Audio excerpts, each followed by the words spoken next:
Hello, everybody, and welcome to day 57 of the Road to 2K on chess.com. Yesterday, we mouse slipped in the opening, and then we blundered a tactic in the end game, so we did end up losing. But today, we're playing an 1875 from Spain, who I guess we've actually played before, and it looks like they beat us the last time they played us. I'll have to look. We'll look at the game afterwards because I am interested to see what happened in that game. But here we're going to go ahead. Our opponent's playing a 2 knights, and I like to play this variation where you capture the knights, you play e6, and most of the time they're going to take the d pawn, and we take back with the c pawn. Now, d4 is not as common a move, and immediately what I'm tempted to do is I'm tempted to play queen to f6, bishop to b4 also feels viable, so maybe we'll start with bishop to b4 and then go for queen to f6. The opponent tries to push this away, so we're just going to play bishop to a5. If they want to commit early, we will do that, and we will go after the pawn.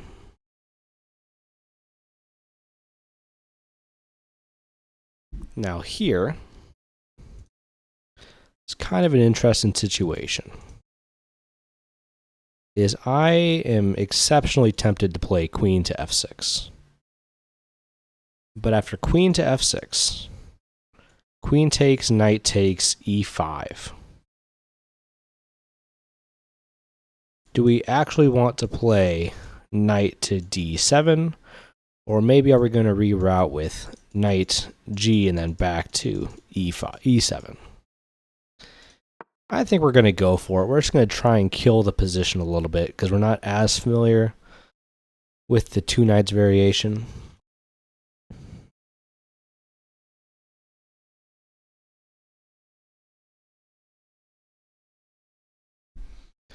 Now, we could have also brought in our bishop back to c7. Doesn't feel as good. And our opponent here could play queen to d1. Definitely a move.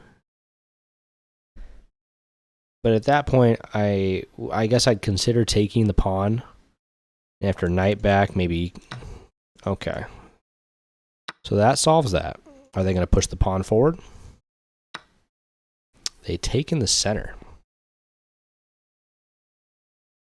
So let's take back this way. I expect that our opponent's going to take there. And now we just have easy development. Knight to c6, rook to c8, castles. And all of this just looks kind of standard. I don't even think I mind taking. Bishop takes, castles, knight to c6, double attack here.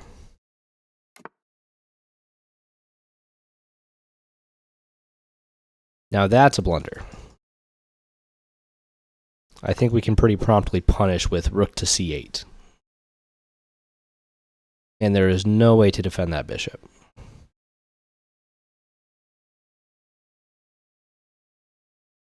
Now our opponent could play for tricks. They could try and get a back rank mate. I don't think it's going to happen.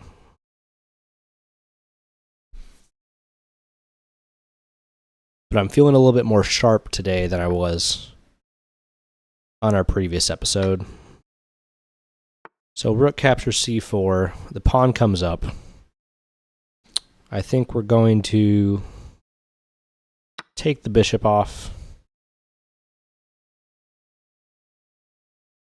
Allow our opponent to double the pawn. And if they go with that, let's go with pawn takes pawn. If rook captures pawn, now we have knight to c6. And if our opponent once again tries to hit us with this move, which they don't,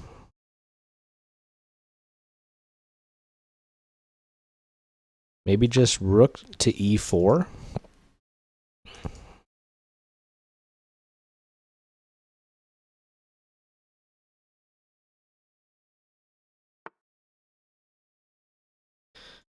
The rook comes back. So let's play rook A to E8.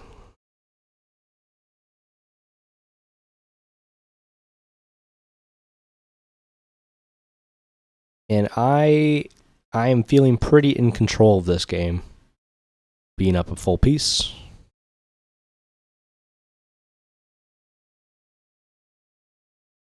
Which is a much nicer feeling than we had yesterday. Assuredly so. This rook comes up. That just hangs another pawn. So we're just going to take it. After taking a loss yesterday, I'm not trying to play games.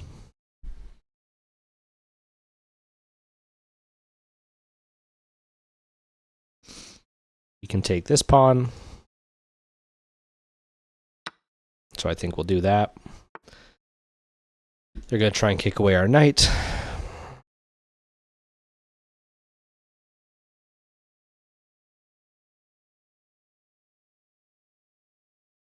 Maybe knight to E5.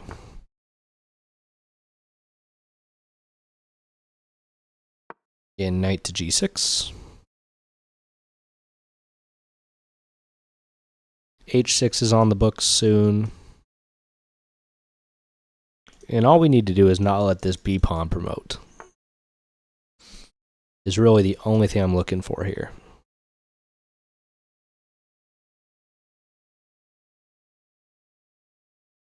If I go knight check and they go here, that doesn't do us a ton of good. I think here we could maybe play H5.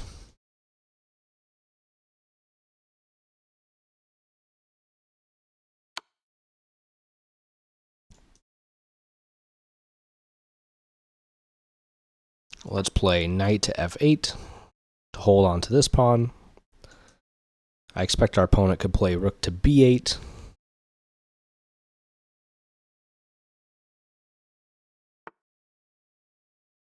Our opponent comes up. If we check, they're going to keep bringing the king. But let's play rook to D3. Forces the king in. And actually, I believe rook to... maybe not quite.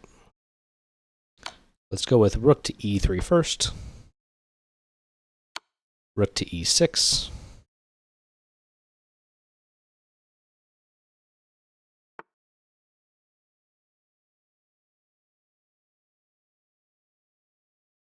And maybe now rook to B6 to win this pawn.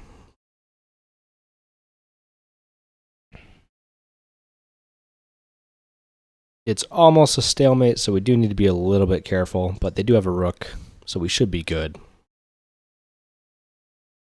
And after we take this pawn, we are then threatening this skewer.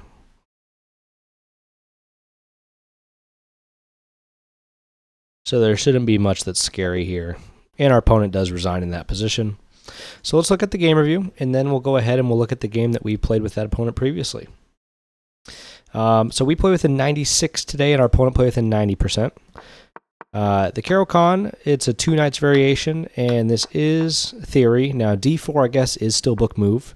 The move it wanted us to play was knight to f6, but I always get worried about what happens if e5. And I guess the move is you just play back and then probably play for c5. Instead, we brought our bishop to b4, bishop a5, and bishop b6, which was best to put some more pressure on the center pawn. Bishop to e3 defends, and queen to f6 was the wrong idea.